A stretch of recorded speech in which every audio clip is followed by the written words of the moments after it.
On today's show, it is April Fool's Day, but this ain't no foolin'. The San Diego Padres are 5-0 for the first time in franchise history, talking about last night's game against the Guardians in which Kyle Hart made his return to Major League Baseball in a pretty decent, dare I say, even more triumphant way. And the offense stepped up, including holy Sheets, Gavin Sheets, absolutely blowing everybody's expectations out of the water. And then, on a somber note, pouring one out for Jurickson Profar. Let's get to it.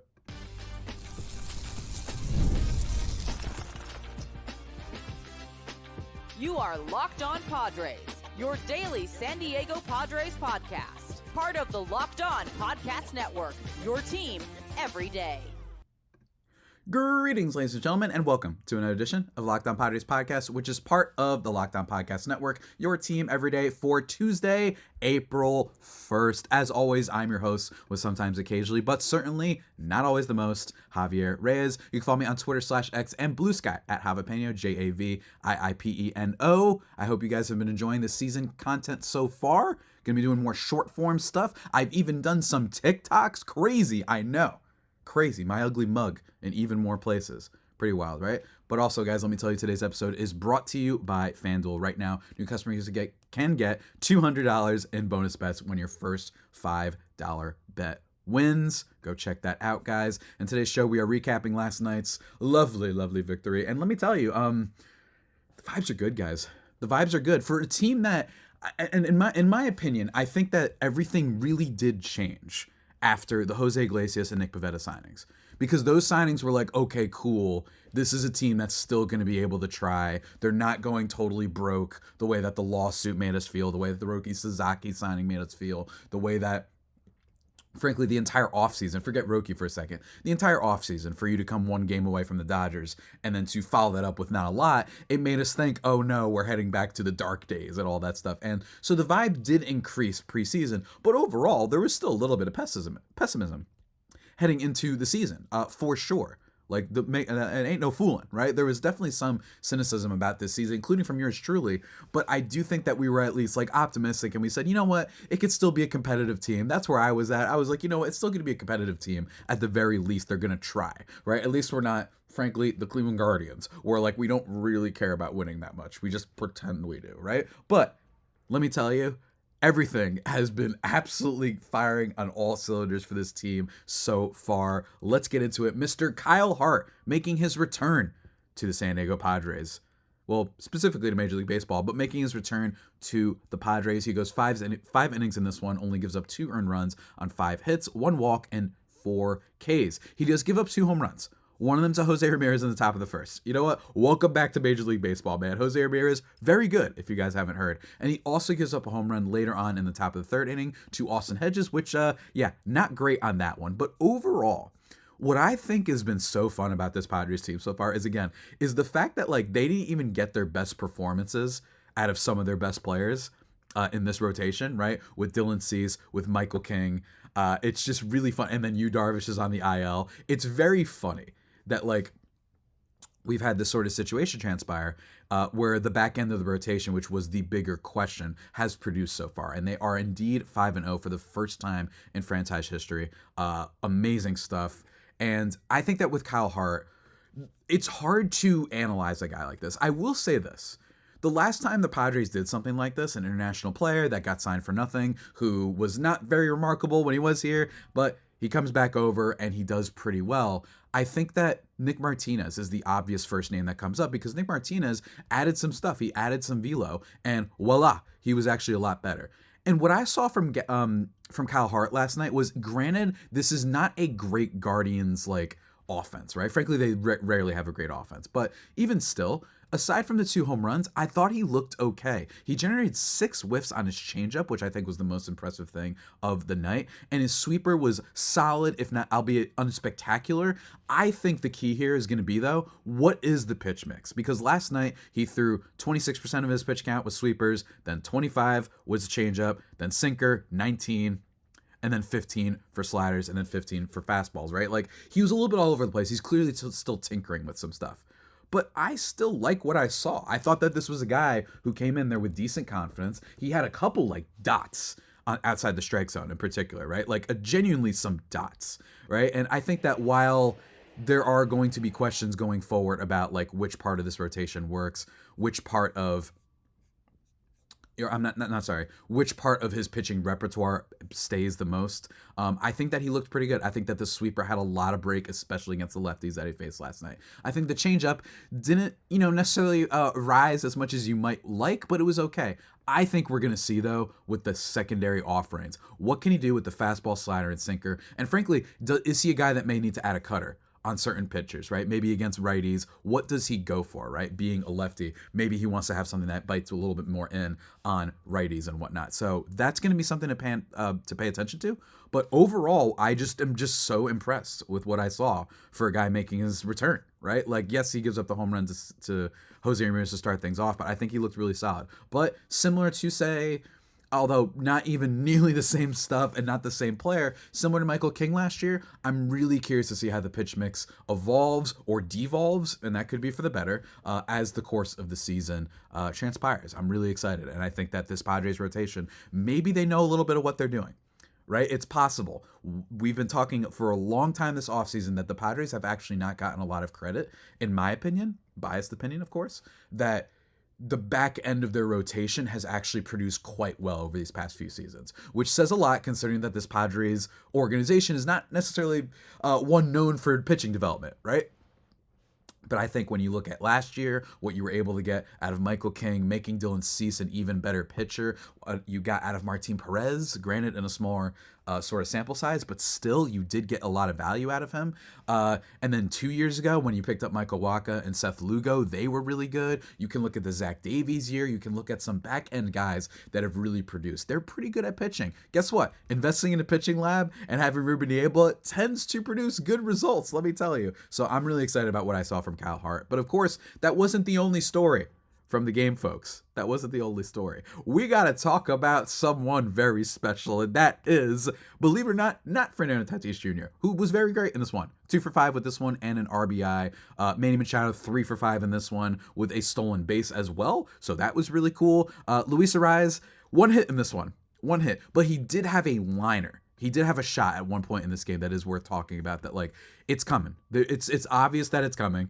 Right, he's going to have a really good game. He just got a little bit unlucky in some situations, and that's fine. He had a fly out, I think, or a ground out that had a 400 expected batting average. He had a single in this game, which is fine. That's what he does. But there was, a good defensive play by Brian Rocchio that prevented him from getting another hit. But I think what we saw from this game is that the Padres offense is just really producing when they need to so far. Jason Hayward, he had a 1-for-2 game, including 2 RBIs, 1 being a sacrifice fly, also drew a walk in a key situation as well. Elias Diaz was kind of the only one who didn't produce last night, and Jake Cronenworth. But at least Jake Cronenworth drew some walks, right? So I am just like, this team, man. This team has been really great. Xander Bogaerts, 1 for 3 in yesterday's game. He scored 2 runs. He had a walk. He's doing quite well. And in fact, we actually had a little bit of a question from one of our listeners that we're going to talk about in just a second, guys. But first, let me tell you about one of our sponsors. As I accidentally almost play the outro, guys, let me talk to you about one of our sponsors, and that is our friends over at FanDuel. Let me tell you, folks, FanDuel's great because March Madness, when it's here, FanDuel is giving you the chance to get in on the action like never before, because right now, new customers can get $200 in bonus bets when your first $5 bet wins. That's 200 extra bucks to use on everything from buzzer beaters to Cinderella stories, and even who's cutting down the nets. I love it, guys. If you want to pick your favorites, you can do that. Me personally, I like to go by the vibe, and that might have hurt me this year because I was a St. John's guy, because I think Rick Pitino is low-key hilarious in his own very deranged way. But whatever you want to do, it's easy and fast. The FanDuel app is simple to use, and when I win, I get paid instantly. Not this time because I've stunk this year, but no waiting around. It's great with tournament action happening almost every day. There's always something exciting to bet on. So visit FanDuel.com and get in on the college hoops action all tournament long. Go and check it out.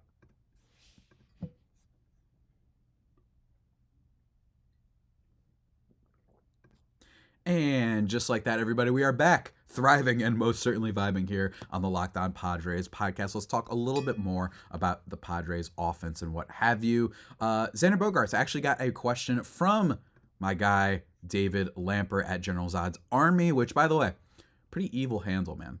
Really? We got Superman coming out and you're a General Zod guy?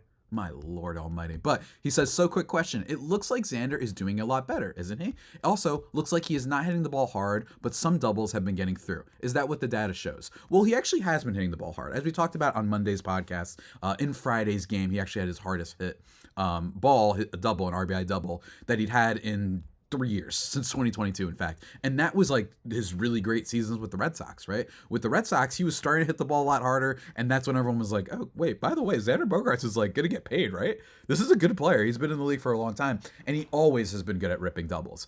And so far, what I've seen is that I've seen some better contact. I've seen him swinging on the first pitch a lot more, which is better because last year, I think it might have been partially that he was hurt, but he was just way too timid. And every single pitcher was just throwing in a strike right down the middle in some cases every time because they're like, we know he's not going to swing and we just get a free strike every time. That's bad. You're putting yourself in the hole. But so far this year, he's looked pretty good. Last night wasn't exactly the hardest hit balls he's ever had, actually. His one single was 70.9 miles per hour. That was not very hard. And hilariously enough, the single, the hit that he had that had a higher expected batting average of 500 was the one that didn't go out, but he did have good bat speed on it. He looks a lot sharper. He did draw a walk in this one as well. He looks sharper so far. And granted, it's such a small sample size that I don't really know what to see from it.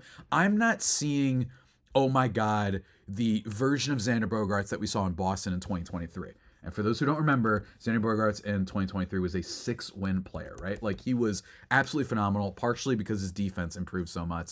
But I don't necessarily know if I'm seeing the 133 WRC plus guy for the Padres, right? Like, that's what's going to happen here because bottom line is he's still not slugging a ton. Granted, just 5 games, but I am seeing that, okay, there's some hope that he's going to start playing like a professional batter because last year, 95 WRC plus, the year before that, 119, which is still pretty good. I think if he does that, I think if he just does what he did in 2023, maybe with a little bit less power, maybe he doesn't hit as many home runs, but like if he does what he did in 2023 in terms of just the raw numbers, the 119 WRC plus, he has a 285 batting average, 350 on base, that is huge for this team. Because they've still got some great players, right? You're still going to have Machado. You're still going to have Tatis. You're going to still have Merrill. And I have some optimism that Luis Ariz is going to win the batting title again and be very, very good in that regard. And I've even got some optimism around Jake Cronenworth and some of the other role players, let's call them, in this Padres lineup. So I'm really excited about Bogaerts so far. But let's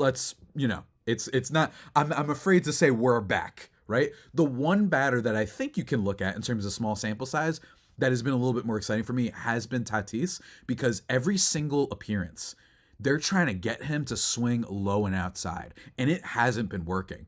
Frankly, I think teams have to realize that. He just looks so much more patient, and it looks like the pitches are coming to him rather than him trying to go after the pitches, which, here's the thing. He was still electric last year, 135 WRC plus. He was still very, very good, right? And the fact that he might have improved and that he's tinkering with things in a way to get him back to potentially that MVP form that you saw in 2021, that you saw in 20 and 2019, right? If that's what's happening, I'm excited. But in general, it's just 5 games. But what I've seen so far is that Xander Bogaerts looks just a lot more controlled and a lot more comfortable up there than he did last year.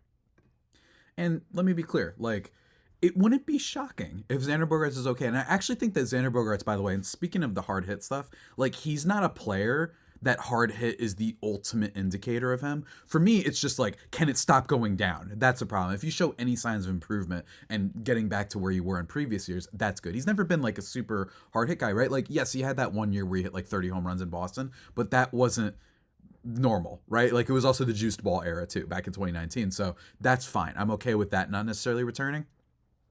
But I'm expecting a guy who can give you at least like 16 home runs, right? Which isn't amazing, but just good batting average, good on base. He's going to lace a lot of doubles, and I think play some really good defense. That's what I'm hopeful for. But would it be crazy if he returned to what he did in 2023? No, because it was only 2 years ago, right? And maybe recovering after a year, maybe he just had a little bit of a lost season. It's totally possible. I mean, hey, last year, Bo Bichette, who was the most consistent batter at shortstop at the position for the last 4 years, just inexplicably had like a 75 WRC plus in 80 games. Like, crazier things have happened. Some guys, people just have off years. But in fairness, it's still way, way, way too early.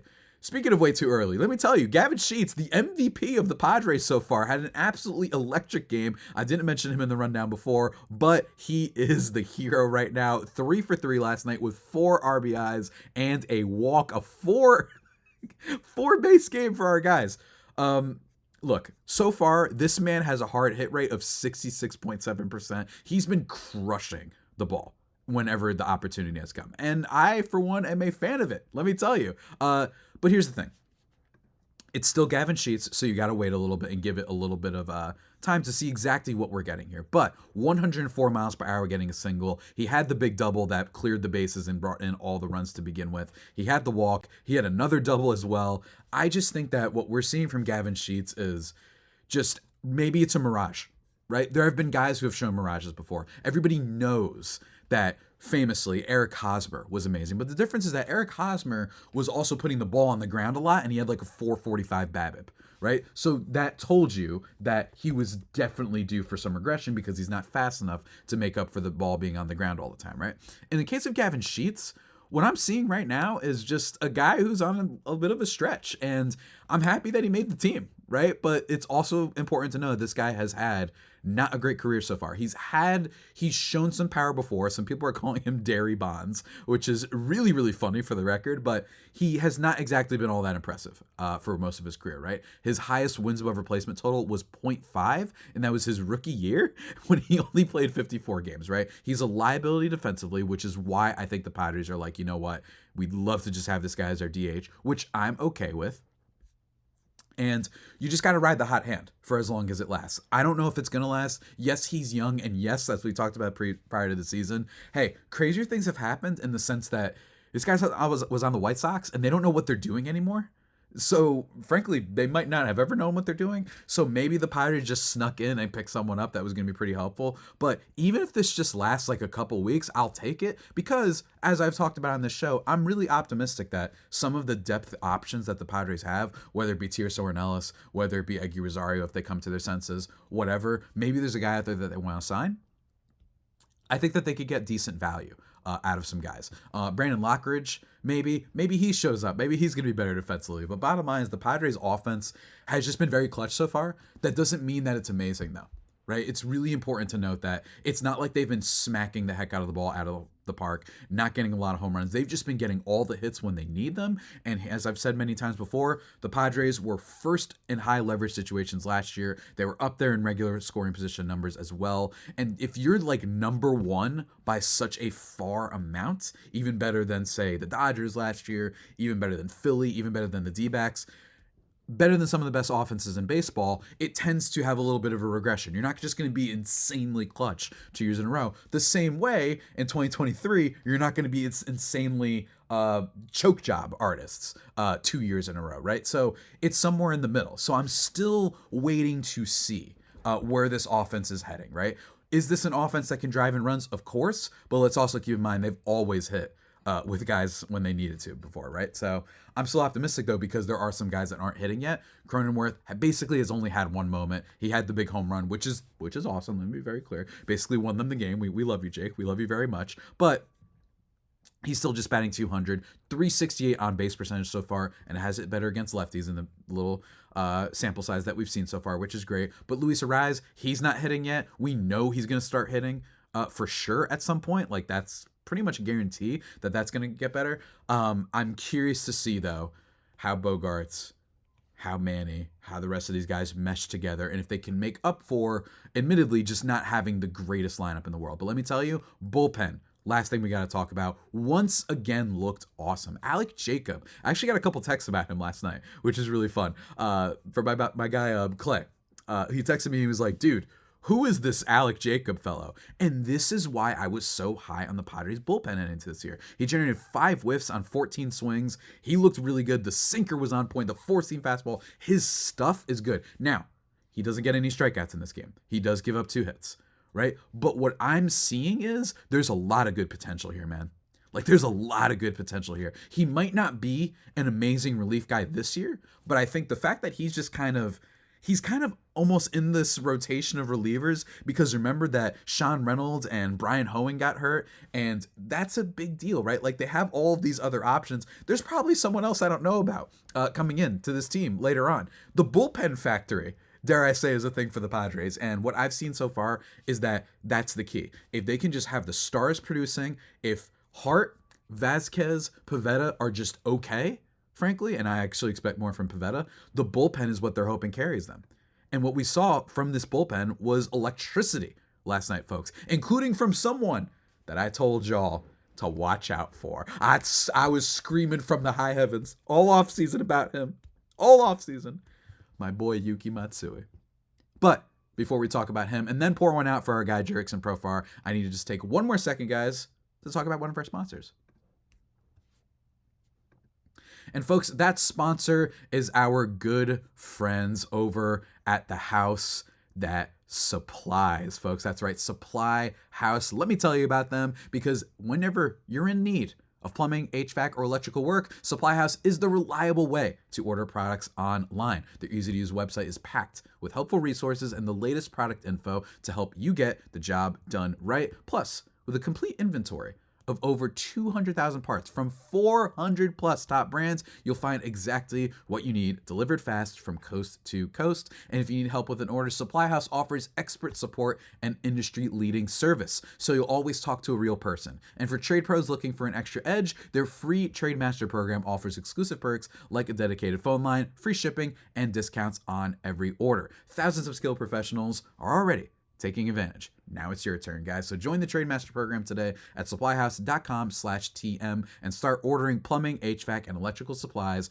with just a few clicks. Plus, use promo code SH5 for 5% off your first order. That's supplyhouse.com. Go on and check it out.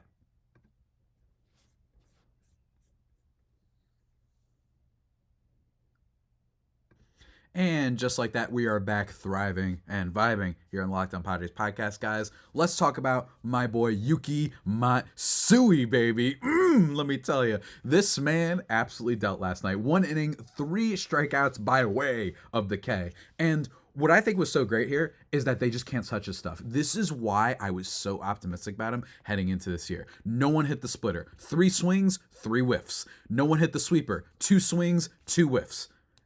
I'm just like, this is impressive. If he's just a little bit better with his fastball, the thing that we saw from Yuki Matsui last year was quite simple. Guys couldn't hit his stuff, right? The problem with Yuki Matsui last year was just that he gave up hits at the worst possible time. And when he elevated that fastball and made it a little bit too straight, let's say, not exactly the best, right? Like, he just wasn't all that good at making sure that that fastball stayed a little bit more level and didn't rise on batters as much as, or to say, was a little bit more flatter, I should say, than batters would be. They'd be a little bit more intimidated by it the other way around. But last year, again, the fastball, they still only hit 223 against it. It's not like they were killing him, but they did slug 447, so they were getting hits at the worst times for him, and it was struggling, right? But also, when it came to his slider and his split finger, 45% whiff rate on his slider, and then 41% whiff rate on his split finger. Right? His slider is usually what he goes to as his put away pitch, and he always, like, 197 batting average against that, 193 against that. His sweeper, when he did use it, which was only 6.4% of the time last year, was also an extremely low batting average at 143. Guys can't hit his stuff. It is all about disguising and using the fastball to, mix things up, make sure you can't just only throw off-speed stuff, right, the entire time. As long as he's able to do that and disguise it enough, he's going to be effective. This is a good pitcher.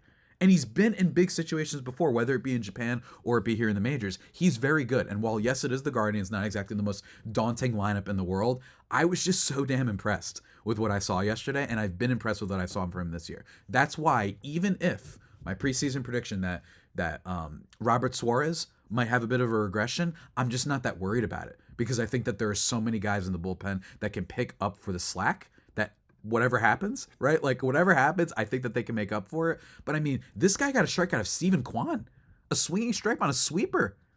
right? On a sweeper that was down in the dirt, like all the way outside corner, he still was able to do that. -7 induced vertical break, right? 47 drop in inches. He's good.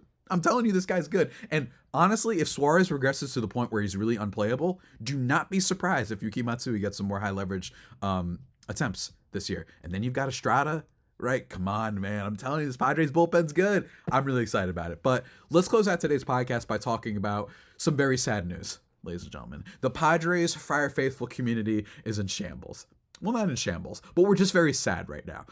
You're not like in shambles like, oh, I lost all my money, but you're at like the bar and you're like sitting with your friend, like patting him on the back, being like, I'm sorry, man. Like, you're sad too. It's one of your best friends. You know what I mean? It's not you, but it's one of your best friends, or you're just sitting there like, what can I do for you, man? You okay? And that is Jurickson Profar announced yesterday by Major League Baseball that he is being suspended for 80 games thanks to testing positive for a performance-enhancing drug. Reading from the ESPN story by Aiden Gonzalez, veteran outfielder Jurickson Profar tested positive for a banned substance and began an 80-game suspension Monday, dealing a major blow to an Atlanta Braves team navigating a nightmarish start to the season. And by the way, yeah, Reynaldo Lopez is heading to the IL for them now. My God. Wow. Anyway, Profar tested positive for chorionic gonna drop. I'm not gonna be able to pronounce this guy's chorionic gonadotropin, I think is how you say it. Probably not, but whatever. You guys can go read the story. A performance-enhancing drug. Probably should have looked up how you pronounce it beforehand, but whatever. According to Major League Baseball. The start of his suspension coincides with the beginning of a 3-game series at Dodger Stadium. Profar will be eligible to return to the Braves on June 29th, but as part of MLB's Joint Drug Prevention and Treatment Program, will be ineligible for the 2025 postseason as part of his suspension. According to the Cleveland Clinic, HCG is a hormone that helps in the production of testosterone. So that last part is key. From what I've heard, just from people who are frankly a little bit more well-versed on the steroid thing, because I'm going to be honest with you guys, steroids have always been a little bit complicated to me. I have been tempted to unleash my hottest take in the world on this show or any other show, which is that I don't know what performance-enhancing drug means, because I feel like anything can be performance-enhancing. Again, it's just a hot, spicy take, but I'm not as well-versed in it because it's just so complicated, and baseball has such a bad history, frankly, with performance-enhancing drugs and not knowing what each is. My friend was telling me A-Rod didn't technically test positive. It's just that he bought them, right? Like, it's just so complicated. Bond, same thing. I think that, first of all, horrible blow, obviously, for the Braves. And I feel bad for that fan base. Like, that's just a bummer. You sign him for 3 years, 42. You have Ronald Acuna out for the beginning of the year. He had such a great season Profar last year that you just can't help but be frustrated that it turns out that this guy was doping. And that's the other thing here, is that why is it that this didn't come up last year? Apparently, according to Jurickson Profar, he was tested 8 times last year and didn't come across. Which, by the way, raises a question. I'm not saying that he wasn't cheating last year. I'm saying more, this is my problem with steroids and PEDs in baseball, is like, guys clearly are able to get away with this stuff sometimes. Heck, some people would argue that there's plenty of guys in the Hall of Fame that did, including not too long ago, David Ortiz, right, might be one of those guys that low-key did performance-enhancing drugs too. So this is really bad. I'm not saying what Jurickson Profar did was at all cool. I'm not saying it was great. I'm not saying it was, something that should be easily forgiven. What I am saying, though, is I do have a problem with, like, viewing Major League Baseball sometimes, because I just don't know what is what every now and then, right? You have to take everything at face value. At least in my opinion, that's how you have to approach it. Because frankly, you sometimes come off really obnoxious when, like, player you personally don't expect did well and you're like, oh, must be doping. Like, stuff like that comes up and I'm like, all right, relax. You know what I mean? Like, maybe Ronald Acuna Jr. is just a freak of nature and that's why he stole like 80 bases that year, right? I just think that this gets weird, but that is very scary, is that this was like a recovery, in loose terms, in layman's terms, something that he was taking to recover from steroid use to regain testosterone. And that's like really weird, because then it's like, how did that not come up last year? Are there other players on these things? I just have so many questions about this. But yeah, it seems like it was just, hey, he takes the PEDs, he has a career season. It explains, assuming that this was last year, which I'm don't want to like don't hold me to it like legally, but it does seem like this is probably something that was going on last year too, but for whatever reason didn't test positive last year despite being tested 8 times, which again brings me some questions. What is MLB's testing procedure? Who do they test it on? What exactly is going on? But with last year, everything that he did in his raw numbers suggested that he had figured something out, or at least had done something better, right? He changed his swing, right? He was better at laying off from pitches and he was making more contact from other pitches, right? But it turns out this is what we have here, and it makes me really sad. The only thing that I will end on is I imagine Dodgers fans, I already saw Blake Harris, right, are going to be doing victory laps over this. My only issue ever with steroids is when people try and pull like the morally superior thing, whether it be rivals, whether it be just different teams you don't like. Everyone always likes to pull this morally superior card when it's like, Dodgers, you guys had Julio Urias, Trevor Bauer, and Manny Ramirez on your team. Like the formermost of those two, not steroid related, but just bad people that you signed. Like, you know what I'm saying? So I don't like doing this kind of morality card, right? That's what I've never enjoyed. That fans do. Yankees fans do this. Red Sox fans do this. Brewers fans do this. Everybody does. When it comes to say, I remember when Ryan Braun tested positive and he was like, no, they're coming after me because of my ethnic background and all these things, being Jewish in his case. And then it turns out, no, you were like, that's not cool, right? Like that was a very unfair thing to do. And it's such a kielbasa plop show. I can't say the other word. It is such a crap show. In my opinion, when it comes to steroids and whatnot, and how baseball has been tainted with it over the years, that I try not to get involved. I don't care if someone tomorrow on the Dodgers tested positive, right? I really don't care. Like, I don't care if it was Mookie Betts who did. By the way, Mookie Betts, get better. Is he okay? Has anyone figured out what's going on with my guy losing the 40 pounds? I'm exaggerating, but Mookie Betts, take care of yourself, man. I'm a little bit worried. I'm like really concerned about that. If any Dodger fans are lurking in this, wanting to do a victory lap, please let me know if he's doing okay. But if that were to happen, I just find it so cringy. I find it like, what are we doing here? This is so dumb. Like, everybody's has teams that will sacrifice morality for getting some wins, or players that will do the same thing. So I don't know. I just don't treat this as like, it's bad, right? This is bad and disrespectful to the game. I don't want to treat this like it is the worst thing a human being can do, which in my opinion was what sports often do, because I don't see Aroldis Chapman getting booed at every single park. I did see Fernando Tatis Jr. getting booed at every single park, right? That's just my experience. I could be wrong. What can I say? I don't see Josh Donaldson getting booed at every park after what he said, right? That's the end of my rant. Probably not a popular one. I don't care. Jurickson Profar, I will forever be grateful for what he did last year. Can't wait for him to sign on veteran minimum again for the Padres in 3 years. Maybe that's what's going to happen. But, man, it's a blow to the Braves. And, wow, that team is off to a really, really bad start. Not what anyone expected. And not what anyone expected from the Padres to be thriving. And now it looks like huge W that they didn't end up extending Jurickson Profar. Massive W for them. But, again, we'll see how the rest of the season pans out. But with that all being said, that about does it for today's edition of the Locked On Padres podcast. The only pod that may be better than the Padres themselves. Remember to subscribe to the podcast wherever you get your podcasts from. Follow me on Twitter /X and Blue Sky at Javipeno, JAVIIPENO. Going to be posting more short-term content. Say hi to my boy Jim Grease. He'll be doing the recap after tonight's game as well. And we'll be posting our show. I think actually it'll be posted by like 10 tomorrow. I'm going to be recording like right after the game because I have a busy Wednesday ahead of me. So stay tuned until that next time. Stay safe. And of course, stay faithful, my Friar Faithful homies. Take care.